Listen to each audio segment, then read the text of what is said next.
প্রধানমন্ত্রী নরেন্দ্র মোদীর একটা সেলফি ভিডিও কয়েক মিনিটের জন্য উধাও হয়ে গেল বিশ্বের অন্যতম বড় সোশ্যাল মিডিয়া প্ল্যাটফর্ম থেকে। তারপর শুরু হলো রাজনৈতিক বিতর্ক, প্রস্তুতি নিয়ে প্রশ্ন, সংসদীয় কমিটির করা অবস্থান, আর শেষ পর্যন্ত এমন একটা পরিস্থিতি তৈরি হলো যেখানে বিশ্বের সবথেকে বড় প্রযুক্তি সংস্থাগুলোর মধ্যে একটা মেটা ভারতের কাছে ক্ষমা চাইতে বাধ্য হলো। কিন্তু প্রশ্নটা হচ্ছে যে একটা ভিডিও ডিলিট হয়ে যাওয়া কি শুধুই একটা প্রযুক্তিগত ভুল ছিল, নাকি এর পেছনে রয়েছে আরও বড় কোনো বার্তা? আর যদি এটা শুধুই ভুল হয়ে থাকে তাহলে সেই ভুলের মূল্য এতটা বড় কেন হলো? আজকের ভিডিওতে আমরা পুরো ঘটনাটা বিশ্লেষণ করব একদম সহজ ভাষায়। শেষ পর্যন্ত দেখুন, কারণ এই বিতর্ক শুধু একটা ভিডিওকে ঘিরে নয়, বরং আগামী দিনে সোশ্যাল মিডিয়ার ক্ষমতা, সরকারের ভূমিকা এবং সাধারণ মানুষের ডিজিটাল স্বাধীনতার সঙ্গেও জড়িয়ে যেতে পারে। ঘটনার শুরুটা খুবই সাধারণ মনে হয়েছিল। প্রধানমন্ত্রী নরেন্দ্র মোদী সম্প্রতি যুব সমাজের কাছে পৌঁছানোর জন্য একটা নতুন ধরনের যোগাযোগের পথ বেছে নেন। আগের মতো শুধু ভাষণ বা টুইট নয়, বরং সেলফি স্টাইলে ছোট ছোট ভিডিও তৈরি করে তিনি ফেসবুক এবং ইনস্টাগ্রামে পোস্ট করতে শুরু করেন। লক্ষ্য ছিল পরিষ্কার, যে প্রজন্ম রিল দেখে, শর্ট ভিডিও দেখে তাদের ভাষাতেই কথা বলা, রাতের দিকে ধারাবাহিকভাবে কয়েকটা ভিডিও পোস্ট করা, এগুলো হচ্ছিল। কিন্তু প্রথম ভিডিওটা পোস্ট হওয়ার কিছুক্ষণের মধ্যে সেটা ফেসবুক থেকে সাময়িকভাবে সরিয়ে দেওয়া হয়। আর এখান থেকেই শুরু হয় ঝড়।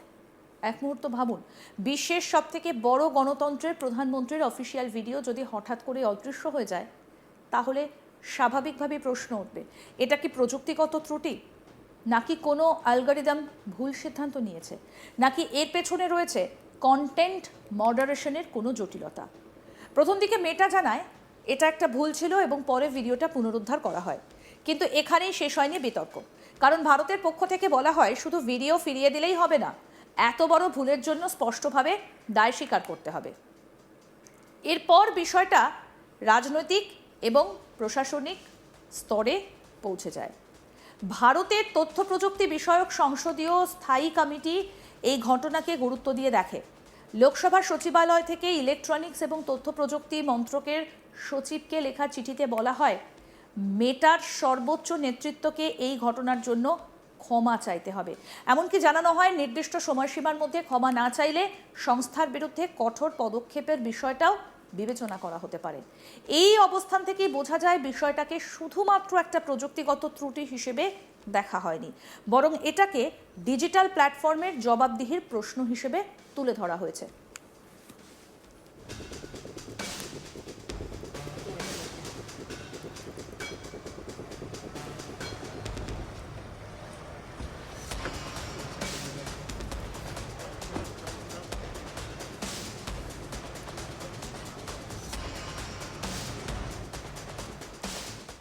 এবার এখানেই একটা গুরুত্বপূর্ণ প্রশ্ন আসে, এত বড় একটা সংখ্যার অ্যালগরিদম আসলে কাজ করে কিভাবে?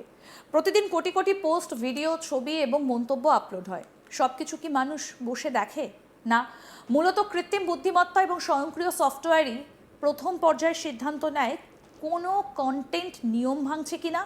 কখনো ভুলবশত কোনো নিরীহ পোস্টও সরিয়ে দেওয়া হয়, আবার কখনো আপত্তিকর কন্টেন্ট থেকে যায়। এই দুইয়ের মধ্যে ভারসাম্য বজায় রাখাই সব থেকে কঠিন কাজ। কিন্তু যখন এমন ভুল দেশের প্রধানমন্ত্রীর অফিসিয়াল অ্যাকাউন্টের ক্ষেত্রে ঘটে, তখন সেই ভুলের গুরুত্ব বহুগুণ বেড়ে যায়। এই কারণেই সংসদীয় কমিটি শুধু ব্যাখ্যা শুনেই থেমে থাকেনি। মেটার পাবলিক রিলেশন বিভাগের প্রধান জোয়েল কাপলানকে দুবার আলোচনার জন্য ডাকা হয়। পাশাপাশি ইনস্টাগ্রামের প্রযুক্তি বিভাগের আধিকারিকদেরও হাজির হতে বলা হয়। সরকারের উদ্দেশ্য ছিল স্পষ্ট, মেটার অ্যালগরিদম কিভাবে কাজ করে, কিভাবে সিদ্ধান্ত নেয়, কিভাবে ভুল হয়, আর সেই ভুল সংশোধনের ব্যবস্থা কী, এসব বিষয় সরাসরি সংস্থার প্রতিনিধিদের কাছ থেকে জানা। এদিকে এই বিতর্ক চলাকালীন আরেকটা ঘটনা ঘটে। মেটার প্রধান মার্ক জুকারবার্গ এক বিবৃতিতে পরিচালনগত ত্রুটি এবং সোশ্যাল মিডিয়ায় ছড়িয়ে পড়া বিভিন্ন ক্ষতিকর তথ্যের বিষয়ে দুঃখ প্রকাশ করেন। কিন্তু সেখানে প্রধানমন্ত্রী মোদীর ভিডিও ডিলিট হবার ঘটনা নিয়ে কোনো আলাদা মন্তব্য ছিল না। আর এখানেই ভারতের আপত্তি আরও বাড়ে, কারণ সরকারের মতে সাধারণভাবে দুঃখ প্রকাশ আর নির্দিষ্ট ঘটনার দায় স্বীকার এই দুটো এক জিনিস নয়। তারপর আসে সেই মুহূর্ত যেটার জন্য অপেক্ষা চলছিল। মেটার পাবলিক রিলেশন বিভাগের প্রধান জোয়েল কাপলান আনুষ্ঠানিকভাবে স্বীকার করেন যে প্রধানমন্ত্রী নরেন্দ্র মোদীর ভিডিও সাময়িকভাবে সরিয়ে দেওয়াটা একটা ভুল ছিল।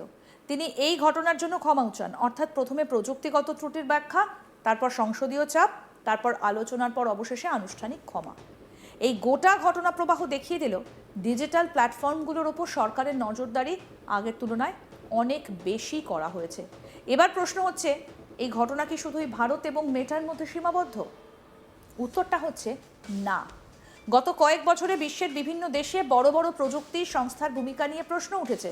কন্টেন্ট কে দেখাবে, কে দেখাবে না, কোন পোস্টের রিচ কমবে, কোন ভিডিও ভাইরাল হবে, এসব সিদ্ধান্তের পেছনে অ্যালগরিদমের ভূমিকা নিয়ে দীর্ঘদিন ধরে বিতর্ক চলছে। ফলে প্রধানমন্ত্রী মোদির ভিডিও ঘিরে এই ঘটনাও সেই বৃহত্তর আলোচনার অংশ হয়ে উঠেছে। আরও একটা বিষয় এখানে লক্ষণীয়, বর্তমান সময়ে রাজনৈতিক নেতারা শুধু টেলিভিশন বা জনসভায় সীমাবদ্ধ থাকেন না, তারা সরাসরি মানুষের মোবাইল স্ক্রিনে পৌঁছে যেতে চান। ছোট ভিডিও, রিল, শর্টস এই ফরম্যাট এখন সবচেয়ে দ্রুত জনপ্রিয়তা পায়। তাই কোনো পোস্ট যদি সাময়িকভাবে অদৃশ্য হয়েও যায়, তাহলে তার রাজনৈতিক প্রভাবও পড়তে পারে। কারণ ডিজিটাল যুগে সময় সব থেকে বড় বিষয়। কয়েক মিনিট বা কয়েক ঘন্টার বিলম্বও কখনো কখনো লক্ষ লক্ষ মানুষের কাছে পৌঁছানোর সুযোগ কমিয়ে দিতে পারে। এখানে আরও একটা প্রশ্ন উঠে আসে, যদি একই ধরনের ঘটনা কোনো সাধারণ ব্যবহারকারীর ক্ষেত্রে ঘটে, তাহলে তিনি কি করবেন? অনেক সময় দেখা যায় সাধারণ মানুষ অভিযোগ করলেও দ্রুত সমাধান পান না। কারো অ্যাকাউন্ট সাসপেন্ড হয়, কারো ভিডিও মুছে যায়, আবার কেউ দীর্ঘদিন অপেক্ষা করেও স্পষ্ট উত্তর পান না।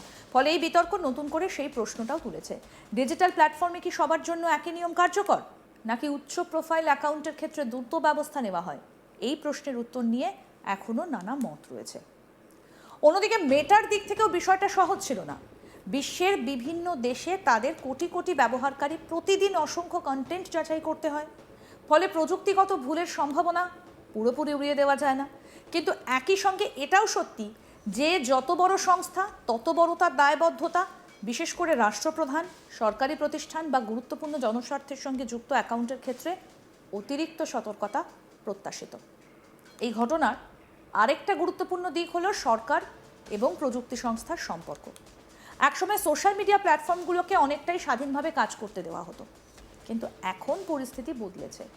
বিভিন্ন দেশ চাইছে তাদের আইন, তাদের নিয়ম এবং তাদের সার্বভৌমত্বকে সম্মান করে প্রযুক্তি সংস্থাগুলোকে কাজ করতে হবে। ভারতও সেই অবস্থানই বারবার স্পষ্ট করেছে। ফলে এই ঘটনা ভবিষ্যতের জন্য একটা গুরুত্বপূর্ণ বার্তা বহন করছে। আর এখানেই বিতর্কের আরেকটা দিক আছে। কেউ কেউ বলছেন প্রযুক্তিগত ভুলকে অতিরিক্ত রাজনৈতিক রং দেওয়া উচিত নয়।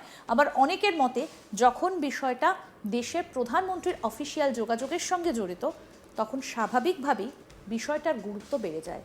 এই দুই মতের মধ্যেই চলছে আলোচনা, আর সেটাই গণতন্ত্রের স্বাভাবিক বৈশিষ্ট্য। একই ঘটনার একাধিক ব্যাখ্যা থাকতে পারে।